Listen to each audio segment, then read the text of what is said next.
Le marché reprend des couleurs. Aujourd'hui, on va donc répondre à toutes les questions que vous vous posez. Bonjour à toutes et à tous, j'espère que vous allez bien. Aujourd'hui, c'est un grand plaisir de vous retrouver. 2 semaines sans vidéo, franchement, vous m'avez manqué. Mais comme je vous avais dit dans une précédente vidéo, c'est très important parfois de savoir déconnecter un petit peu, prendre du recul, profiter de sa famille, surtout avec le beau temps qui est en train de revenir, même à Paris, donc ça c'est fort. Au programme d'aujourd'hui, comme vous l'avez vu dans le titre, on va répondre à toutes les questions sans tabou et sans langue de bois. On va évidemment parler crypto, pépites, meilleur portefeuille, mais je vais aussi répondre aux questions que vous avez posées sur moi parce que mine de rien ça fait quand même plus d'1 an que je fais des vidéos et vous connaissez quand même très peu sur moi. Donc voilà, c'est aussi l'occasion d'apprendre un petit peu plus à se connaître. Et juste avant d'entrer dans le vif du sujet, évidemment si c'est la première fois sur la chaîne ou si vous me voyez souvent et vous n'êtes toujours pas abonné à la chaîne, n'oubliez pas de le faire en cliquant juste en dessous, c'est totalement gratuit. Et si vous vous intéressez un peu à la crypto, l'investissement, vous vous trouvez vraiment au meilleur endroit pour pouvoir partager un petit peu notre aventure ensemble. Bref, je crois qu'on a fait le tour, entrons dans le vif du sujet, place aux questions, c'est parti. On commence directement par rentrer dans le vif du sujet avec une question d'Hugo qui nous demande quand est-ce qu'on aura le fameux Bitcoin à 100 000 €.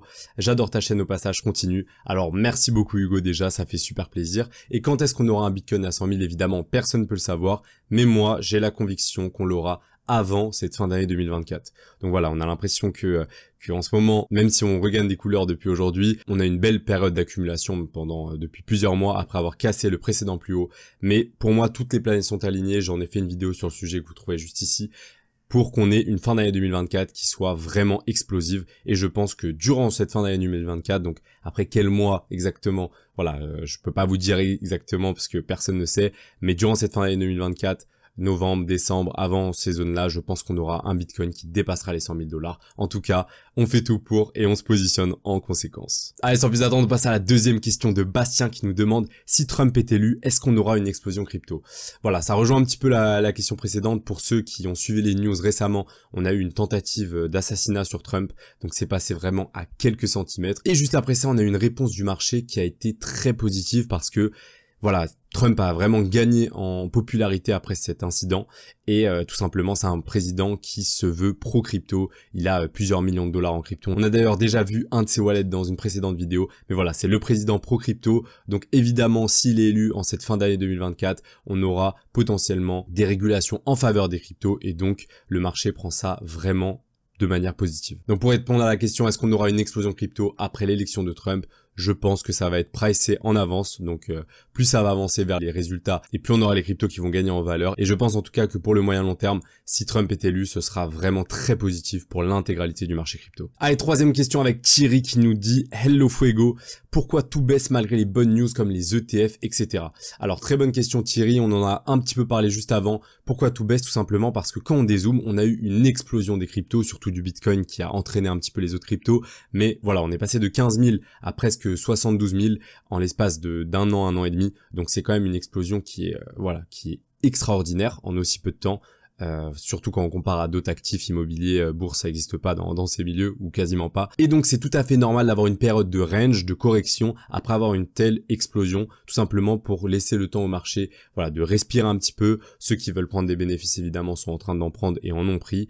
Et ensuite après ça, je pense sincèrement qu'on aura une nouvelle explosion comme on a dit tout à l'heure. Cette période de stagnation, elle a aussi fait capituler les nouveaux entrants. Malheureusement, on voit dans les datas que tous ceux qui sont rentrés récemment ont vendu à perte. Voilà, ils sont rentrés à 70 000, ils ont vendu le Bitcoin à 60 000 parce que voilà, ils se sont dit que c'était fini. Et quand on voit au niveau on-chain, on voit que les whales, les fonds d'investissement, les politiques et les géants de ce monde sont quand même en train d'accumuler des cryptos. Donc pour le coup, c'est de très bon augure pour la suite. Allez, on passe à la question de Lucien qui nous dit « Je débute en crypto, il y a trop d'informations de partout, par où commencer ?» Encore une très bonne question Lucien. C'est vrai que c'est très compliqué pour commencer la crypto, surtout en ce moment. Il y a énormément de créateurs de contenu, énormément de plateformes, que ce soit Twitter, maintenant il y a même Instagram, YouTube. On peut très vite être perdu rapidement.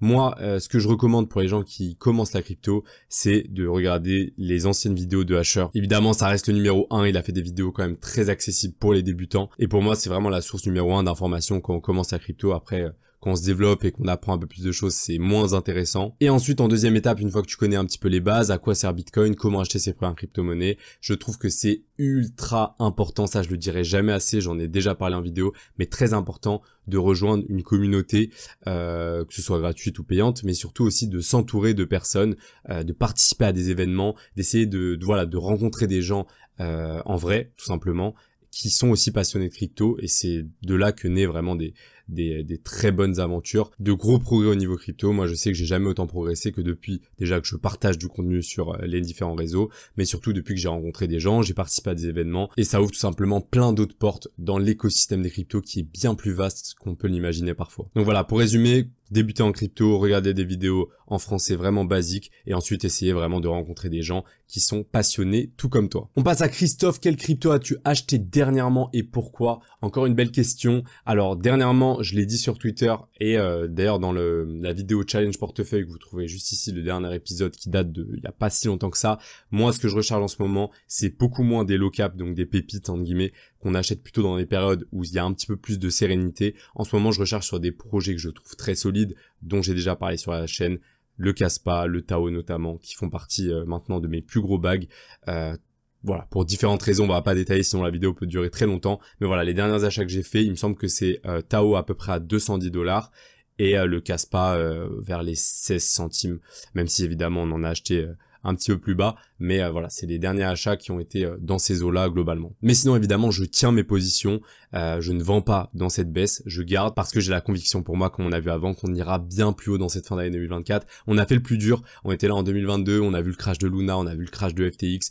À ce moment-là, évidemment, on n'a pas paniqué, même si c'était voilà, c'était un climat très très bizarre pour ceux qui étaient là. Et maintenant, une fois qu'on a dépassé le précédent sommet sur Bitcoin, que toutes les institutions se tournent vers lui, pourquoi vendre? Voilà, pour moi, il n'y a pas du tout de logique, c'est juste les émotions qui parlent dans la capitulation. Et donc, on garde nos cryptos, on accumule sur celles qu'on veut recharger encore et on attend patiemment l'explosion qui arrivera, on l'espère, en fin d'année 2024. Sixième question avec Mathieu qui nous dit « Salut le Foueg, comment es-tu tombé dans la crypto? Fais-tu cela à temps plein ?»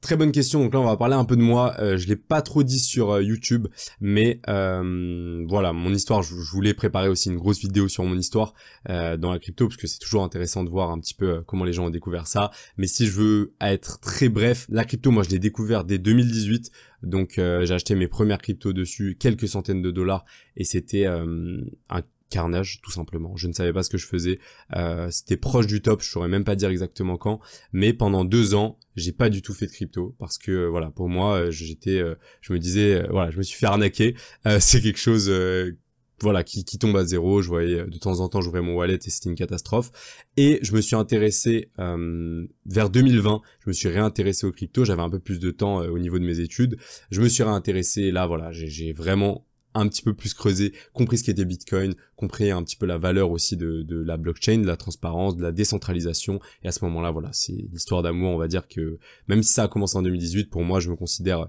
être en crypto depuis 2020. Et ensuite, voilà, j'ai fait un cycle de 2021 où j'ai gagné de l'argent, fait pas mal d'erreurs. Et c'est pour ça ensuite qu'en 2023, je me suis dit, j'ai partagé un peu cette aventure, expliquer les bons trucs que j'ai fait, les moins bons trucs, et surtout partager en transparence un petit peu ce que j'achète, ce que je vends, et voilà, tout simplement essayer d'aider le maximum de gens et de partager cette aventure qui est quand même assez particulière. Les cryptos, c'est un monde vraiment à part, et je pense que si vous êtes dedans, vous comprenez exactement de quoi je parle. Et fais-tu cela à temps plein? Ça aussi, c'est une question qui est beaucoup revenue. Est-ce que je fais de la crypto à temps plein?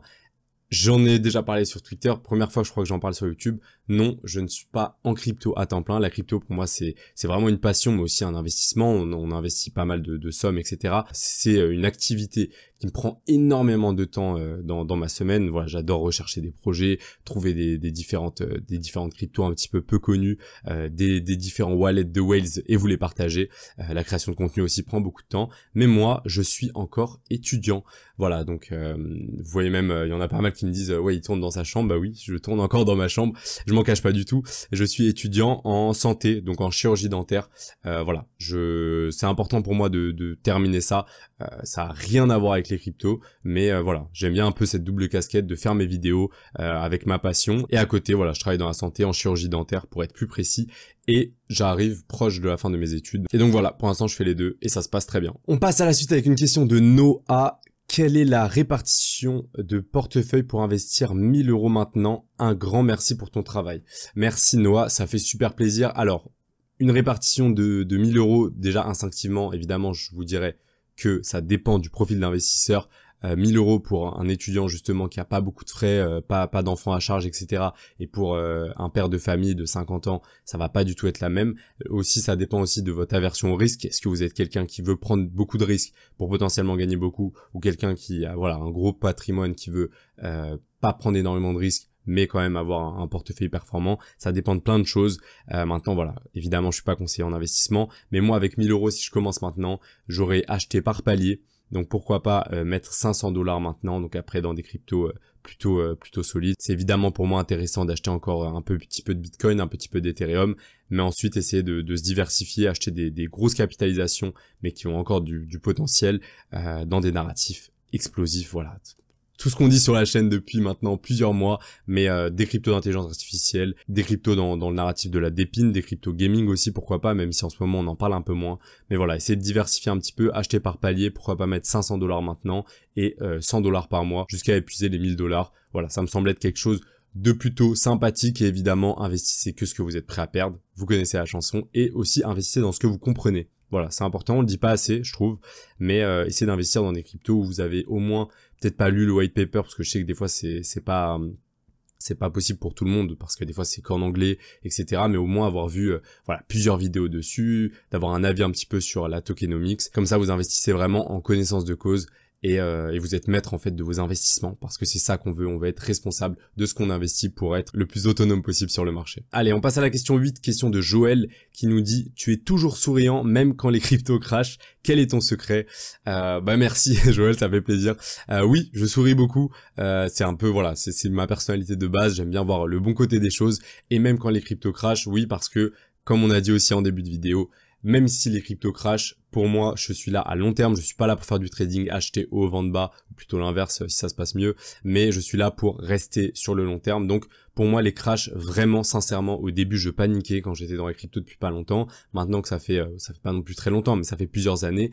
Quand je vois un crash, je suis content. Même si j'ai beaucoup investi en crypto, quand je vois un crash, je vois ça vraiment comme une opportunité. J'arrive pas à voir ça différemment, donc tant mieux. Mais quand je vois un crash, justement, soit quand j'ai moins de liquidité, je garde mes positions et je fais pas grand chose, soit quand j'ai des liquidités qui se débloquent, j'investis plus sur les baisses. Et comme j'ai dit tout à l'heure, je suis étudiant, donc j'ai la chance d'avoir pas d'enfants à charge, donc voilà, je peux me permettre d'investir l'argent que je gagne, quasiment tout l'argent que je gagne. Voilà, franchement, je suis pas quelqu'un qui dépense beaucoup dans la vie de tous les jours, donc je peux me permettre d'investir pas mal, surtout quand on a des périodes de capitulation comme ce qu'on a eu dernièrement, où je pense que c'est les meilleurs moments de réaccumuler un petit peu les projets qu'on préfère. Et donc mon secret pour être souriant, c'est de dézoomer un petit peu, regarder long terme et se dire qu'on a vraiment de la chance d'être dans les cryptos à l'heure actuelle. En tout cas, c'est la conviction que j'ai. Et on verra donc dans les prochains mois si elle s'avère être vraie ou non. Allez, on passe à la 9, Sébastien qui nous dit « Si tu devais garder une seule crypto, laquelle ce serait? Interdit de dire Bitcoin et Ethereum. » Alors là, question très complexe. Évidemment, on a envie de dire Bitcoin et Ethereum naturellement parce que c'est celles qui ont la plus grande probabilité d'être là encore dans 10 ans.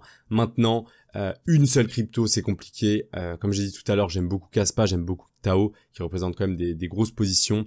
On parle aussi pas mal de Render, qui est le Nvidia un petit peu de la blockchain, si on veut vraiment vulgariser au maximum. Mais si je dois regarder dans une seule crypto, peut-être prendre une un petit peu moins risquée, une qui a déjà traversé les cycles. Je pense notamment peut-être au Link, de Chainlink, qui est là depuis plusieurs années, qui a traversé les cycles et qui est capital en fait pour la plupart des blockchains. Donc pourquoi pas Link, mais voilà, c'est compliqué de répondre une seule réponse. Je t'ai donné plusieurs cryptos, à toi de faire le tri là-dedans. Allez, on passe à la 10 de XRP King. Que penses-tu de XRP? Attention à ta réponse. Alors, comment dire ça? Je n'ai pas de XRP.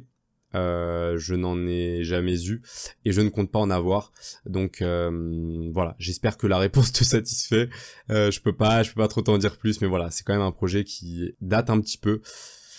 Voilà, je n'en ai pas, voilà, je vais pas plus me prononcer, mais voilà, XRP King, bon courage à toi pour le prochain bull run. Allez, on passe à Nono qui nous dit quel prochain narratif va exploser selon toi. Question intéressante encore une fois, donc on va pas parler des narratifs intelligence artificielle, gaming, d'épines dont on parle très souvent parce que c'est plutôt des gros narratifs qui vont être là et qui sont là pour durer. Si je peux dire un narratif qui est en ce moment en train de vraiment gagner en popularité, ce serait clairement tout ce qui gravite autour de la blockchain Ton. Donc pour ceux qui sont pas familiers avec, c'est la blockchain de Telegram, donc une application de messagerie qui compte plus de 800 millions d'utilisateurs. Et en ce moment, il y a vraiment énormément de choses qui sont construites dessus, notamment les Tap to Earn. Peut-être que vous en avez entendu parler, c'est même certain. Voilà. J'aurai l'occasion de vous en parler un peu plus dans la vidéo, mais voilà, il y a beaucoup de choses qui se construisent autour de cet écosystème et je pense vraiment que c'est que le début, étant donné que voilà, c'est quand même une plateforme qui fait ses preuves, qui est ultra utilisée et qui est en train de développer à fond son image dans le Web3. Question de Simon, tu as un canal Telegram, j'ai l'impression qu'il y a beaucoup de fakes. Oui, très important d'en parler dans cette vidéo, il y a énormément de fakes de moi, pourtant je suis personne, j'ai que 10 000 abonnés, mais voilà, dans la niche des cryptos, dès qu'on commence à avoir un petit peu de notoriété, voilà, je mets vraiment des guillemets parce que pour l'instant j'en ai vraiment très peu, mais il y a des fakes, que ce soit sur Instagram, sur Twitter, et surtout sur Telegram, donc faites ultra attention s'il vous plaît. Après les fakes ils sont quand même très facilement reconnaissables, ils parlent avec un langage très particulier, déjà ils vous voient un petit peu tout le monde, ils disent est-ce que vous avez déjà investi en crypto-monnaie? Enfin, c'est des questions où ça doit mettre la puce à l'oreille. N'oubliez pas que je ne vous enverrai jamais de DM sur Telegram ou sur quelque autre plateforme et je vous demanderai jamais de l'argent pour le transformer en 10 000 $ en 2 jours. Voilà, ça peut paraître évident, mais il y en a qui tombent dans le piège parce qu'ils arrivent à mettre exactement la même photo de profil, la même description, donc ça peut prêter à confusion. Donc évidemment, faites attention. Pour éviter tout ça, moi, ce que je recommande, c'est quand vous avez l'impression que vous parlez à un créateur de contenu, demandez-lui une vidéo de lui pour expliquer ce qu'il est en train de dire. Évidemment, ils pourront pas vous filmer parce que ce ne sont pas eux. Voilà. Donc c'est simple, mais ça permet d'esquiver la plupart des fakes. Donc je n'ai pas de canal Telegram à part un avec Nico CryptoGazer qui est sur ma bio Twitter. Et à part ça, c'est juste un canal, mais jamais un groupe où je vous parle en privé. Très important de le rappeler. 13e question, on a Louis qui nous demande si je vais à Surfing Bitcoin cet été. Oui, donc l'événement, comme je vous ai dit, c'est très important de faire des événements. Et évidemment, ce que je vous dis, j'essaie de l'appliquer parce que ça paraît logique. Mais voilà, je l'applique. Je serai à Surfing Bitcoin cet été et à NFT Biarritz. Donc c'est la semaine du 26 août. Voilà, c'est à Biarritz, donc dans le sud de la France. C'est un événement très sympathique. Je suis pas payé du tout pour dire ça. D'ailleurs, j'ai même pas ma place. Ils m'ont pas offert de place Surfing Bitcoin. donc voilà. Mais j'y serai. Donc au plaisir de vous y rencontrer s'il y en a qui y vont. Et voilà, c'est toujours sympa. Évidemment, c'est pas donné parce que à Biarritz, déjà les logements, etc. Voilà, ça, surtout en été. Ça coûte pas mal, mais c'est toujours sympa de rencontrer des gens, de parler un petit peu crypto et dans un environnement qui est quand même plus sympa que Paris. Même si j'aime beaucoup Paris, le soleil, la plage, le surf, ça fait quand même plaisir. Donc voilà, j'y serai et au plaisir de vous y retrouver pour ceux qui y seront aussi. Question de Tom, tout le monde parle des Tap to Earn, ton avis là-dessus? Merci pour ton contenu toujours simple, efficace et pertinent. Alors merci Tom, ça fait super plaisir. D'ailleurs, si vous êtes encore là, n'oubliez pas de liker la vidéo. Voilà, ça prend 30 secondes et moi ça m'aide énormément à développer la chaîne. Et pour répondre à ta question sur les Tap to Earn, je ne suis pas du tout fan. Voilà, je ne suis pas du tout fan. Ce n'est pas un scam à proprement parler, mais ça vous vole du temps. En fait, pour ceux qui ne connaissent pas, c'est des jeux sur Telegram où le but c'est de cliquer au maximum pour essayer d'avoir plus de points et avoir potentiellement un airdrop. Voilà, il y a énormément d'utilisateurs. Les premiers Tap to Earn ont fait gagner beaucoup, donc ça a attiré les gens. C'est simple, on a l'impression qu'on va taper et devenir millionnaire. Spoiler, désolé de vous le dire, de vous l'apprendre, mais ça va pas être le cas. Vous pouvez gagner quelques dizaines ou vingtaines d'euros, mais potentiellement tout le temps que vous avez utilisé à taper sur votre téléphone, vous aurez pu, pour moi, l'utiliser bien mieux pour apprendre une compétence, profiter de votre famille, comme j'ai dit, faire du sport, voilà, faire plein d'autres choses. Donc pour moi, les Tap to Earn, c'est vraiment pas quelque chose que je conseille. Après, évidemment, vous êtes libre de faire ce que vous voulez. Si vous trouvez les jeux amusants de taper sur votre tel, libre à vous. Et je vous souhaite d'avoir le plus gros airdrop possible. Allez, Michael qui nous dit, ETF Tao, t'y crois vraiment? J'ai une grosse position dessus grâce à toi, en partie, donc merci beaucoup. Merci à toi, Michael. Ce n'est pas grâce à moi si t'as une grosse position, c'est grâce à toi. Chacun est responsable de ses investissements, donc bravo si t'as pris une position de Tao. Je pense du coup que tu l'as pris quand elle était basse, si tu me dis ça. Donc tant mieux, je suis content pour toi, bravo à toi. ETF Tao, t'y crois vraiment? J'y crois vraiment. Oui, c'est une réponse. Est-ce que j'y crois en 2024? Non. Je pense que ça va prendre du temps. En ce moment, on a un trust de Grayscale sur Tao. Donc, est-ce que c'est un trust? C'est pas comme un ETF, mais on a eu un trust sur Bitcoin, un trust sur Ethereum bien avant d'avoir les ETF validés. Donc, ça a l'air quand même d'être une étape importante avant la validation en ETF. C'est comme si on utilisait le terme de test avant d'avoir un ETF. Donc, ça, c'est vraiment pour vulgariser au maximum. Donc, c'est quand même très positif d'avoir eu ça de la part de Grayscale. Donc, je pense qu'on aura un ETF Tao. En tout cas, il coche beaucoup de cases pour moi pour avoir son ETF. Maintenant, est-ce qu'il arrivera maintenant? Je ne pense pas, on aura le temps de le voir venir. Et pour le coup, j'ai aussi une grosse position là-dessus et j'espère qu'on aura aussi cet ETF Tao dans les prochains mois, prochaines années à venir. Question 16 de Eric, tu fais du sport ou que des cryptos? Question qui m'a un peu fait rire, donc c'est pour ça que je vous l'ai mis. Donc oui, je fais des cryptos, mais je fais aussi pas mal de sport. Très important pour moi de faire du sport parce que voilà, on est dans les cryptos, c'est parce qu'on a envie aussi de s'émanciper, d'avoir un patrimoine financier plus important, d'avoir plus de liberté, mais évidemment c'est très important aussi de prendre soin de sa santé. Je vais pas vous faire la morale là-dessus, mais faire du sport assez régulièrement, peut-être pas quotidien parce que je sais que chacun a des obligations aussi et doit faire avec, mais faire du sport 2-3 fois par semaine, c'est vraiment vital pour moi et ça permet tout simplement d'avoir un corps en bonne santé parce que avoir plein de cryptos mais un corps après qui est un peu fatigué, ça n'a pas beaucoup de sens pour moi. Donc évidemment, le sport, je conseille évidemment. Et quel sport je fais? En ce moment, je fais pas mal de volleyball. J'aime beaucoup volleyball, running, je cours un petit peu. Et je fais de la salle de sport, tout simplement. Donc voilà, au plaisir de faire une partie de volley avec vous à Biarritz cet été si vous y êtes. Allez, on passe à la question 17 de tactique. T'as fait quoi comme étude? Donc comme j'ai dit tout à l'heure, je suis en études de santé, en chirurgie dentaire. J'ai très bientôt terminé. Et voilà, donc ça me permet vraiment de faire autre chose. Et j'arrive très bien à concilier les deux pour l'instant, donc c'est top. J'adore ce que je fais. Et voilà, tout simplement. Allez, on arrive vers la fin. Bertrand qui nous dit, peut-on encore devenir millionnaire en crypto durant ce cycle? Voilà. La question qui est aussi revenue pas mal de fois, est-ce qu'on peut faire 1 million en crypto? Et la réponse est toujours la même. Évidemment qu'on peut devenir millionnaire en crypto, mais ça dépend de combien tu investis. Voilà. Si tu investis 10 € pour devenir millionnaire en crypto, ça va être quasiment impossible, voire impossible. Voilà, 10 € c'est impossible, 100 € c'est quasiment impossible. Mais est-ce qu'on peut devenir millionnaire? Oui, si tu t'investis même 100 000, 200 000, c'est pas à la portée de tous évidemment, mais faire un x5, x10 sur ce cycle qui arrive, donc sur l'année qui arrive on va dire, c'est tout à fait faisable, en tout cas moi j'en ai la conviction, et je pense que ce cycle va encore créer beaucoup de millionnaires, comme on a eu en 2021, comme on a eu en 2017, 2018, voilà. Donc voilà, si tu crois aux cryptos sur le long terme, cette question a une réponse assez évidente. Noé, quel est ton patrimoine actuel et comment est-il réparti dans sa globalité? Comptes-tu diversifier et si oui, dans quoi? Très bonne question encore une fois. Mon patrimoine à l'heure actuelle, comment il est réparti? Honnêtement, voilà, on va pas passer par 4 chemins. 95% en crypto, même 80, on va dire 93, 95 dans ces eaux-là. J'ai un tableau Excel où j'essaie de répertorier et d'être un petit peu organisé, et à peu près 7% en bourse. Donc surtout dans des ETF. Pour l'instant, je n'ai pas d'immobilier, mais j'ai évidemment pour ambition de me diversifier et de pouvoir avoir des actifs immobiliers. J'attends justement le prochain cycle pour pouvoir un petit peu sortir des cryptos une fois qu'on aura toute l'euphorie et potentiellement après me tourner vers l'immobilier. Et d'ailleurs, je voulais faire une grosse vidéo, dites-moi en commentaire si ça vous plairait, mais une grosse vidéo où je compare investir en immobilier, en bourse et en crypto. Voilà, essayer de faire une grosse vidéo là-dessus sur la rentabilité, le risque associé, la passivité. Donc voilà, est-ce qu'on gère des locataires ou est-ce que c'est complètement passif? Bref, une grosse vidéo là-dessus. Dites-moi en commentaire si ça vous plairait, puisque je pense vraiment que ça peut intéresser plusieurs personnes. Et en plus, pour le coup, j'ai pas mal de gens dans ma famille qui ont fait de l'immobilier, pas mal de gens aussi qui ont fait plutôt de la bourse. Donc voilà, recueillir un petit peu toutes les informations et faire une grosse vidéo récap, je pense que ça peut en aiguiller pas mal. Donc faites-le moi savoir si ça vous intéresserait. Joël, es-tu en France? Et si oui, est-ce que tu dois partir vu le contexte actuel? Alors oui, je suis en France, je suis en région parisienne actuellement. Est-ce que je me vois partir? Pour l'instant, non. J'aime bien la France, ça se passe bien, même si ça manque un petit peu de soleil. Et vu le contexte actuel, je pense que tu fais référence à ce qui se passe en politique. Voilà, je suis très peu tourné vers les politiques. Pour être honnête, je regarde plus la politique américaine parce que ça influence plus au niveau des cryptos. Donc pour l'instant, je reste. J'ai pas du tout prévu de bouger, mais évidemment, on n'est pas à l'abri. On sait pas de quoi est fait l'avenir et on verra s'ils taxent 99% sur les cryptos. Voilà, ça va être compliqué de rester, je pense que vous aussi, ça va être dur, donc on verra ce qu'on fait à ce moment-là, mais pour l'instant, on n'y est pas du tout. Question 21 de Léo, est-ce que tu as des meme coins ou c'est des attrape-pigeons?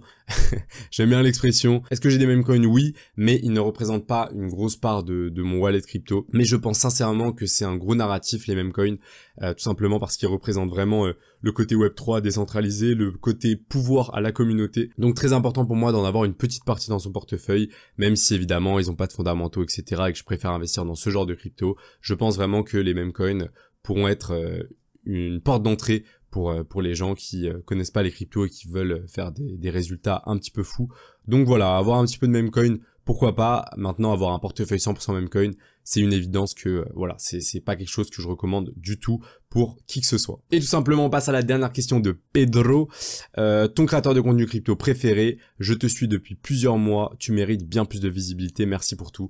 Merci beaucoup Pedro, ça fait super plaisir. Mon créateur de contenu préféré, j'en ai pas mal que j'ai même rencontré en vrai, qui sont très cool dans la vraie vie comme dans leurs vidéos.